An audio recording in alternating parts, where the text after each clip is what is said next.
sekarang begitu. Kita akan lihat semua yang mendapatkan ijazah dari institusi-institusi yang diragukan. Begitu daftarnya keluar dari Pak Menristek Dikti, lalu kami akan cek semuanya.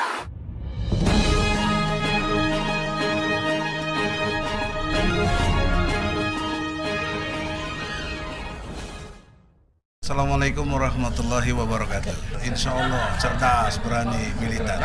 La haula wala quwata illa billah. Hari ini tanggal berapa nih? 20. Tanggal 5 Oktober. Tanggal 5 Oktober, pas hari TNI. Abri. Di sebelah kiri saya Bung Refli Harun. Ceren, cerdas. Assalamualaikum warahmatullahi wabarakatuh. Sebelah kiri saya sini Bambang Wijoyanto, mantan KPK. Assalamualaikum. Waalaikumsalam. Sebelah kiri saya Ahmad Yani, Ketua Umum Masyumi. Bismillahirrahmanirrahim. Assalamualaikum, Egi Sujana. Allah. Singkat cerita, mulai dari Mas Bambang, kita ini tanggal 9 perdana sidangnya tentang ijazah palsu. Tunggu. Jokowi. Frasa katanya lu kan juga ini. Namanya kita tuh siapa? Kita itu TPUA, Tim Pembela Ulama dan Aktivis. Berarti kalian, bukan betul. kita. Oke. TPUA, Tim Pembela Ulama dan Aktivis. Oke. Mengajukan gugatan. Nah, dapat panggilan sudah tanggal 9 Iya, untuk sidang oke. pertama mengenai ijazah palsu. Poin pentingnya adalah ada dua. Yang pertama, bukti-bukti itu waktu awal Pak Bung Refli ikuti sekali, kita tidak punya. Kemudian kita cabut. Ada persoalan kalau dicabut, kenapa itu apa ditekan atau strategi attack? Saya jawab strategi attack karena nanti suatu saat saya gugat lagi. Sekarang saya gugat lagi, membuktikan itu dulu kita cabut tuh karena serangan balik aja. Karena kalau kita paksakan, alat bukti nggak ada, saksi nggak ada, karena Bambang Tri ditangkap. Nah, maka itu berubah menjadi peristiwa pidana dan sudah disidangkan sampai tingkat pengadilan tinggi. Dua sidang itu membuktikan tidak adanya ijazah palsu atau tidak dimilikinya ijazah oleh Jokowi. Karena tidak diperlihatkan di persidangan. Jadi yang terbukti tidak adanya ijazah palsu. Iya begitu. Berarti dia punya ijazah dong. Yang terbukti tidak membawa ijazah asli. Oh ya. Nah, oke. Ini mesti jelas nih. Hukumnya harus jelas. Silakan berkomentar. Satu, apa yang disebut ijazah? Ijazah tuh sekarang udah nggak begitu penting sebenarnya kan? Karena orang yang dilihat adalah ekspertisnya, bukan ijazahnya. Zaman dulu itu penting. Karena orang melihat seolah-olah ijazah itu ukuran rasionalitas orang, kemampuan orang. Tapi sekarang udah nggak begitu penting. Jadi pertanyaannya kalau menggugat, relevansi kepentingannya masih ada nggak? Itu kan. Itu satu. Tapi yang kedua yang saya tahu, dasar gugatan itu bukan soal kepentingan itunya. Semua syarat untuk menjadi pejabat negara itu, lo bisa tebak nih arah gugatan ini.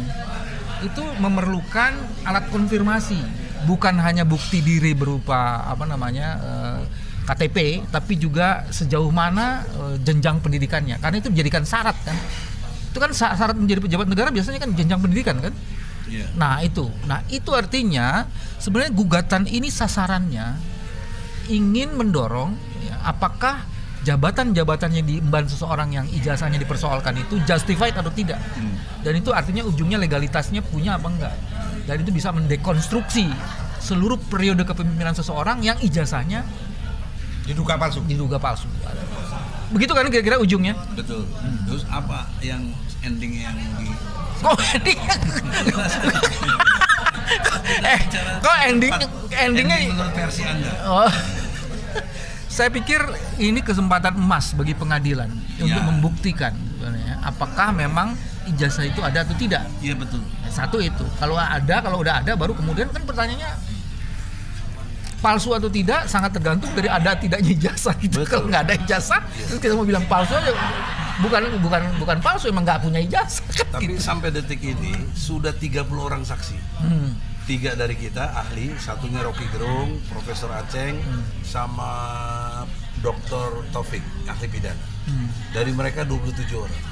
5 ahli, selebihnya biasa, teman SD, teman SMP. Sobat Egi, pertanyaan sederhana. Kalau ahli kan ngomong soal pendapat keahliannya. Ya, ijazah itu maksudnya. ngomong soal peristiwa, Bos. Ini Betul. ada nggak nih barang itu? Makanya saya bagi-bagi, ada yang ahli, ada yang fakta. Nah, fakta menunjukkan tidak ada yang pernah lihat ijazah aslinya, tidak ada yang pernah, satupun dari SD, SMP, SMA. Ya. Ini yang menarik sebenarnya gini. Kan kalau alul azas di hukum perdata tuh kan gini, siapa mendalilkan dia membuktikan. Itu perdata. Iya. Ini pidana, Bos, Enggak. yang di Solo. Enggak, kan gugatan lu sekarang lu jangan bilang Iya. gugatan lu kan perdata. Maka saya ingin buktikannya Oh. hasil dari sidang perdata Oke. pidana. Orang itu kena nggak dihukum nggak Bambang Tri? Dihukum sekarang Dihukum. 4 tahun. Oke. Kalau begitu Sebelumnya 6 tahun.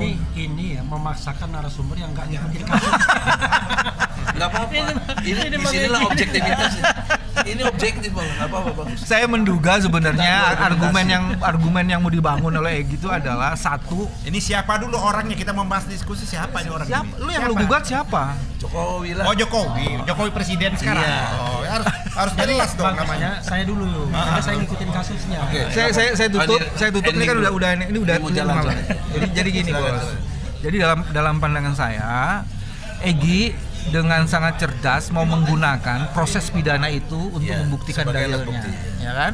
Dan yang mau dipakai itu adalah keterangan saksi di muka persidangan. Iya. Fakta-fakta persidangan pidana. Fakta-fakta persidangan Betul. di bawah sumpah. Ya, di bawah sumpah, ya. Ya kan? Nah, kalau ini bisa dipakai dan dia diakui, maka itu menjadi menarik. Tapi lagi-lagi sebenarnya ini bukan soal kecerdasan hakim. Mau nggak hakim memeriksa itu? Iya. Itu aja sih sebenarnya. Egy, terima kasih ya. Ya, Selamat sama-sama. berjuang. Sukses antum di tempat kerjanya. Aku kasih ke siapa nih? Mas Bambang mau pergi, kita persilakan. Coba Assalamualaikum Pak Refli warahmatullahi wabarakatuh. Thank you. Waalaikumsalam warahmatullahi wabarakatuh. Mas Refli Iya. yang dimuliakan Allah. Amin ya rabbal alamin. Seriusnya ada 2. Yang pertama, bahwa ijazah itu walaupun tadi Enggak, saya sudah tahu kasusnya. Oke, Maksud saya sudah. pertanyaannya apa? Pertanyaannya langsung ya. Ya. Apakah konstruk di hukum pidana yang 30 orang saksi sudah disaksikan tidak pernah lihat ijazah aslinya Jokowi?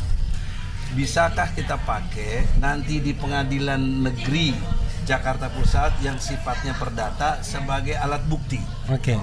untuk dipersaksikan sebagai bukti memang Jokowi tidak punya ijazah asli? Itu pertanyaan pertama dulu. Oke, saya menjawabnya dari sudut hukum tata negara ya. Iya. Kenapa hal ini penting? Karena presiden itu adalah jabatan terpenting dalam sistem pemerintahan presidensial. Karena itu tidak boleh ada keraguan-raguan terhadap dasar legitimasi seorang presiden dipilih kemudian dilantik sebagai presiden.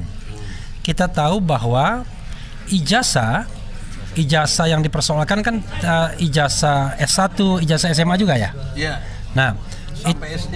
sampai SD itu adalah persyaratan untuk menjadi calon presiden.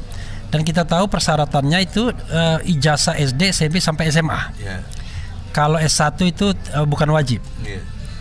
Kalau seandainya ternyata di kemudian hari bisa dibuktikan bahwa ijazah itu tidak pernah ada, maka secara teoritis syarat untuk menjadi presiden itu sudah tidak terpenuhi lagi. Sehingga Maka bisa dikatakan batal demi hukum.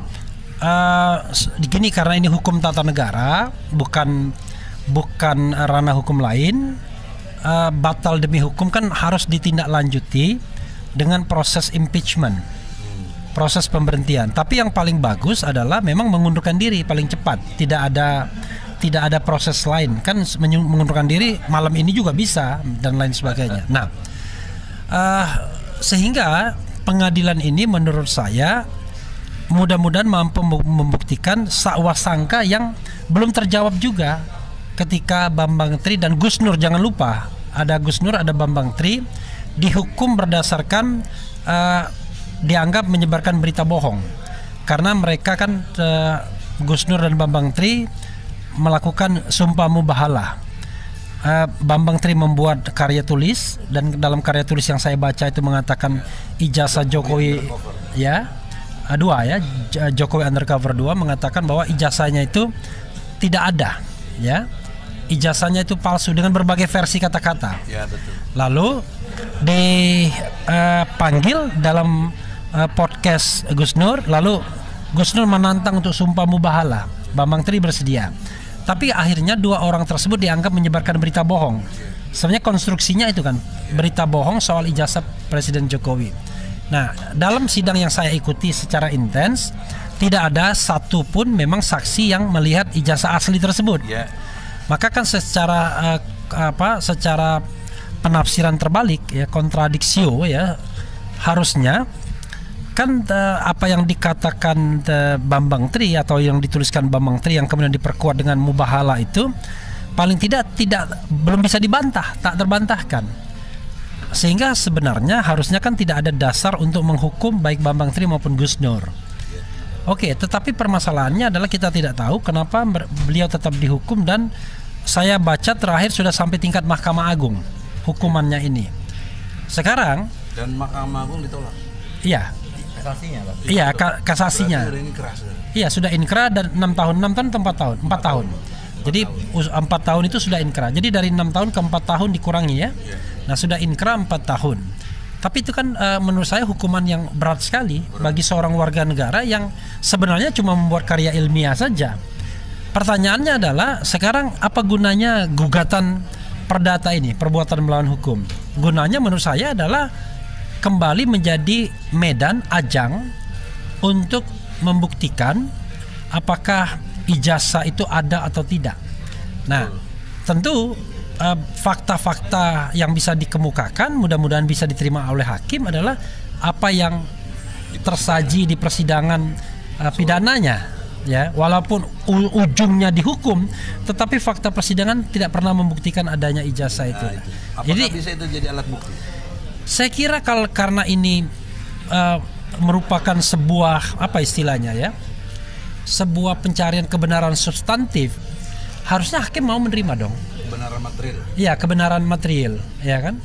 Jadi karena ini merupakan kebenaran material, tidak formil yang dicari, maka harusnya mau menerima.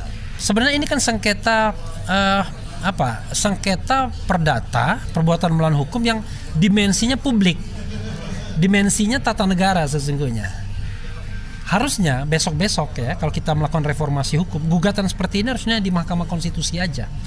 Gugatan keabsahan seorang presiden, biar tidak lari kemana-mana. Bukan di PN ya? Iya, bukan di PN. Karena kalau kan PN ada pelarangan itu juga. nggak ada larang. Tapi maksud saya untuk ius constituendumnya, ya kan? Untuk ke depan. Nah, mudah-mudahan ini ditangkap juga oleh DPR dan DPD. Ditangkap dalam pengertian untuk menjadi impeachment. Belum tentu, karena kan kita mencari kebenaran materialnya dulu. Ditangkap untuk digelarnya hak angket. Manggil presiden. Iya, hak angket itu hak melakukan penyelidikan. Seharusnya ini menjadi hak bertanya juga bisa. Kalau bertanya saya kira nggak perlu lagi ya, karena ini kan langsung sudah hak angket langsung melakukan penyelidikan buat tim angket ya, pansus ya kan, pansus angket, dan melakukan penyelidikan terhadap kasus ini. Dan ini so easy, mudah sekali membuktikannya. Kenapa diangkat menjadi pansus angket? Biar ini diselesaikan antar institusi, bukan lagi orang perseorangan warga negara yang punya konsekuensi, ditekan, kemudian dihukum, dipenjarakan dan lain sebagainya. Nah, kalau soal angket mengangket, nah Bang Yani yang di samping saya sudah punya pengalaman ini kan. Pernah jadi anggota DPR. Iya, pernah jadi anggota DPR dan dulu paling jagoan di Komisi 3. Jawab itu dulu. Jawablah. Sama-sama kita galau. Jadi gitu. Yang pertama yang paling penting itu menurut saya Bang Egy. Ya, silakan. Apa yang dikemukakan oleh Keren Cadas. Nah, ini Keren Cadas beliau ini ya kan. Repli Haru. RH Channel. Itu adalah karena ini sesungguhnya tidak bisa hanya dilihat semata-mata perdata. Kan gugatannya Om Egy ini kan gugatan perdata, perbuatan melawan hukum kan. Iya, betul. Tapi tidak bisa hanya meletakkan dalam perspektif perbuatan melawan hukum yang dalam perspektif perdata. Karena ini menyangkut adalah jabatan yang tinggi di Republik ini, adalah salah satu syarat orang untuk menjadi presiden itu ada di undang-undang, ada di undang-undang dasar, ada di undang-undang ya. Yaitu syaratnya itu minimal SMA. Ijazahnya SMA. Kan ini kan dipersoalkan ijazahnya SMA. Nah, ini ternyata ya kan dalam proses perjalanan diduga keras, ya kan diduga keras, bukan tidak ada ijazah kan, diduga keras bahwa Jokowi tidak mempunyai ijazah asli, Ya, kan? Seperti itu diduga keras kan. Sebenarnya ini menjadi persoalan yang sederhana kalau memang Pak Jokowi mau seperti itu. Pada waktu sidang kemarin, Bambang Tri yang di Solo, Ya. kan gampang, cukup dia. Memang kan itu gugatan itu kan para pihaknya kan bukan Pak Jokowi, kan pihaknya itu antara negara yang diwakili oleh jaksa dengan Bambang Tri dengan Gus Nur yang dianggap melakukan pelanggaran tindak pidana berita bohong dan sebagainya. Tapi karena ini menyangkutnya tidak hanya berhubungan pidananya hal-hal seperti itu, tapi ada kaitannya dengan pejabat publik yang dituduhkan itu, seharusnya Jokowi gampang, dia bisa memerintahkan seknek apa-apa, cukup nih ijazah saya bawa ke pengadilan. Ya itu idealnya. Ideal tapi kan? Itu udah berlalu, nggak terjadi, gimana tuh? Nah, karena ini nggak terjadi sebagaimana dikemukakan tadi, maka peristiwa-peristiwa atau fakta-fakta hukum ya kan itu sudah menjadi fakta hukum. Fakta hukum yang ada di pengadilan negeri mana itu kemarin tuh? Solo. Surakarta. Nah, tergantung Bang Egy. Kan pihaknya Bang Egy nih mau menggunakan fakta hukum itu bisa digunakan atau tidak kan untuk dijadikan. Tadi Bung Refli bilang bisa.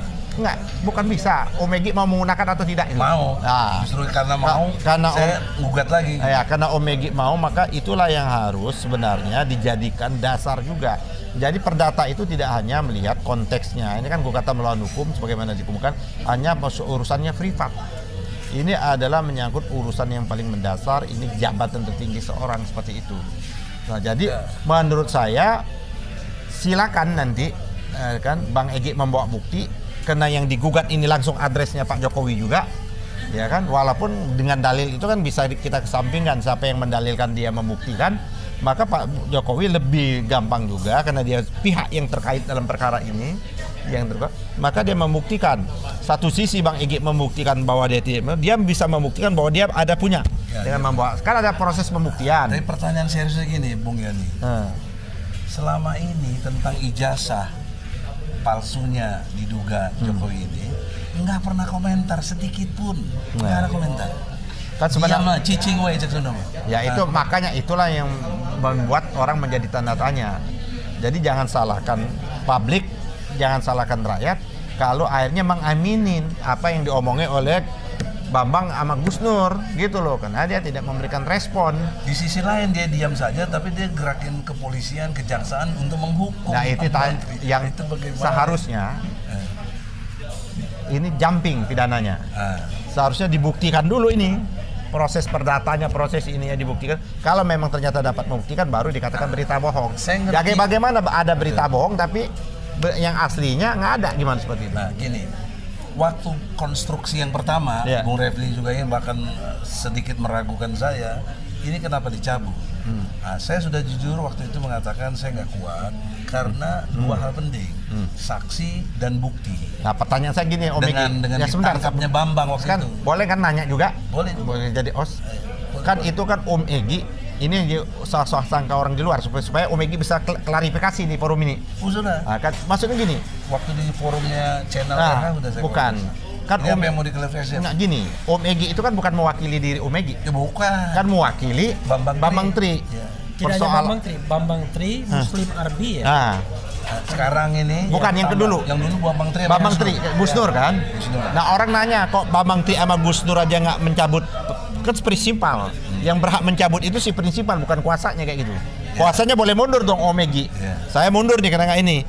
Nah orang melihat bahwa belum ada statementnya pada waktu itu, makanya harus diklarifikasi sama Om Egy, menjelaskan ke publik bahwa seolah-olah kok yang mencabut gugatan ini bukannya si prinsipalnya, malah kuasanya kayak gitu loh. Nah gini, gitu. Yang orang nggak. Balik saya tanya nih. Saya jawab dengan tegas. Karena sebelum saya mencabut, saya konfirmasi dong. Kepada Bambang. Artinya gini, sudah sepengetahuan dan sudah sepersetujuan gitu dong. Kalau nggak sepengetahuan, masalahnya nggak setuju, dia akan gugat terus. Ganti pengacara. Ini nggak ikut aja sama saya. Artinya fakta. Pencabutan. Sampai sekarang gugat lagi. Karena itulah bukti kita ada koordinasi. Bukan. Tapi pasti dipastikan yang sekarang yang menggugat Gus Nur satu. Gus Nur enggak. Bambang Tri. Rizal Fadila, Muslim Arbi, Taufik Bahudin, sama sama satu lagi siapa? Ya Bambang Tri. Ya tadi Bambang Tri 4 orang berarti ya? 5. Iya 5, satu lagi siapa ya? Aduh, saya lupa. Bambang Tri, Ya, Bambang Muslim Tri, Arbi, Rizal Padilla. Rizal Padilla, Taufik Bahudin. Satu lagi siapa, Rim? Hah? Oh, Hatta Taliwa. Hatta Taliwa. Oke. Hatta Taliwa. Jadi 5 orang yang menggugat. Oke. Ya gitu. Jadi sekarang tambahannya itu, sehingga apa yang dituduhkan dalam tanda kutip macam-macam, insya Allah udah nggak ada itu. Artinya ini kan tanya sama beliau ini, kan beliau ini ahli tata negara. Itu Ka- udah ketemu. Bukan implikasi, ya kan implikasi tadi kan beliau kan menyatakan Sekarang angket. pertanyaan yang kedua. Ya angket kan. Angket misalnya asumsi dilaksanakan atau tidak dilaksanakan. Implikasi hukumnya kan udah terbukti nih nggak ada ijazahnya. Bagaimana pendekatan hukum tata negara menjawab ini? Jadi hukum dimanapun ya itu tidak hanya dibuat tapi juga ditaati. Makanya orang bicara yang namanya law enforcement, penegakan hukum. Kalau kita lihat kasus ini, ada berbagai hal yang bisa kita lihat untuk mengatakan proses impeachment harus dilakukan kalau seandainya terbukti ijazah palsu. Pertama adalah karena dia tidak lagi memenuhi syarat. Sebelumnya pasal 7B Undang-Undang Dasar 1945 itu mengatakan, pasal 7 ya, Ya, 7. bahwa syarat untuk pemberhentian itu 7A dulu. 7A dulu, pasal 7 ya, Ya, pasal 7. pasal 7 itu syarat untuk memberhentikan itu ada tidak lagi memenuhi syarat, ya, melakukan perbuatan tercela, ya, atau melakukan pelanggaran hukum berupa pengkhianatan terhadap negara, kemudian suap, korupsi, tindak pidana berat lainnya, atau melakukan perbuatan tercela atau tidak lagi memenuhi syarat sebagai presiden atau wakil presiden. Maka tidak memenuhi syarat ya. maka di situ itu ada 3 klaster. 1 pelanggaran hukum berat, 2 perbuatan tercela, dan 3 tidak lagi memenuhi syarat. Itu bisa masuk semua. Tergantung apakah itu, misalnya kalau pelanggaran hukum berat, apakah itu ancamannya 5 tahun atau lebih. Kalau pemalsuan dokumen itu 5 tahun. 6 tahun. Berarti Pasal masuk. 263. Oke, berarti masuk. Nah, bukan 263, dia 266 dong. That's oke. Pasal 266. Berarti masuk, ya kan? Dari pemalsuan dokumen. Kemudian perbuatan tercela bisa dikonstruksikan. Masa itu tidak tercela? Jujur. Ya kan? Bohong. Masuk juga konstruksi itu. Lalu yang paling nyata yang administratif tidak memenuhi syarat. Karena syaratnya harus Sebagai SMA syarat minimal. untuk capres. Ya.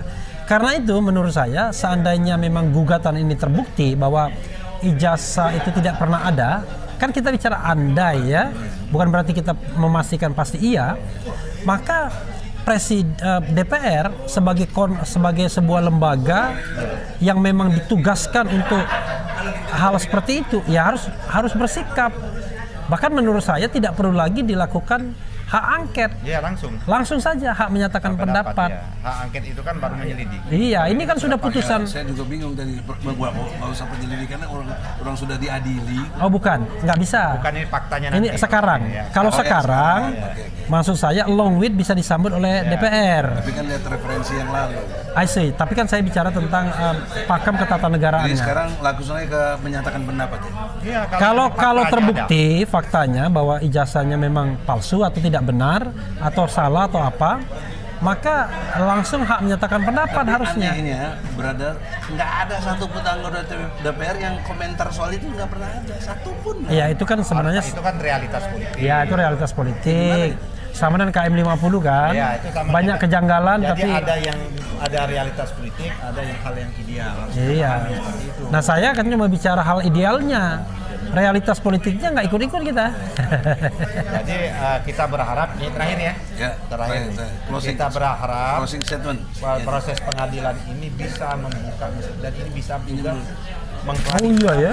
Dari ya ini kita harap betul pengadilan ini dia proaktif karena ini kalau tidak ini akan menjadi bawaan sejarah sepanjang Republik ini. Bahkan cacat sejarah. Ya, bawaan sejarah, cacat sejarah itu. Oleh karena itu maka pengadilan harus membuka ini semua. Kan gampang. Karena adalah Pak Jokowi adalah pihak yang terlibat langsung. Kalau kemarin dipidana kan dia nggak terlibat langsung, ada institusi negara, kan dia yang digugat. Nah, cukup dia datang membawa bukti. Kalau seperti itu, bawa aja ijazah aslinya, kan gampang. Saya nggak palsu loh.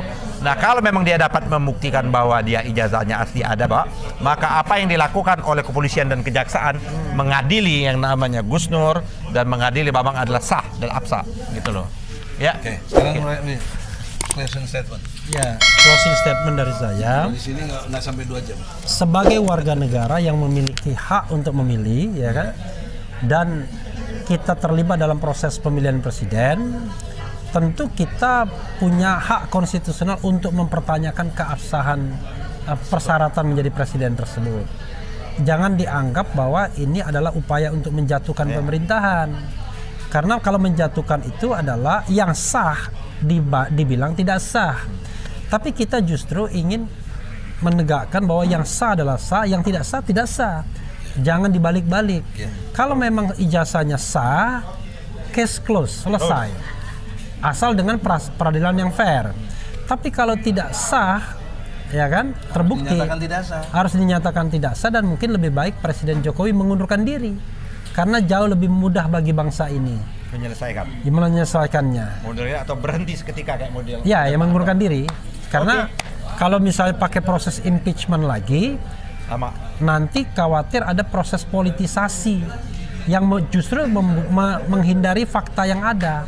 Faktanya A, proses politiknya B. Jadi kacau jadinya. Tapi kalau tidak terbukti, ya sudah, case close.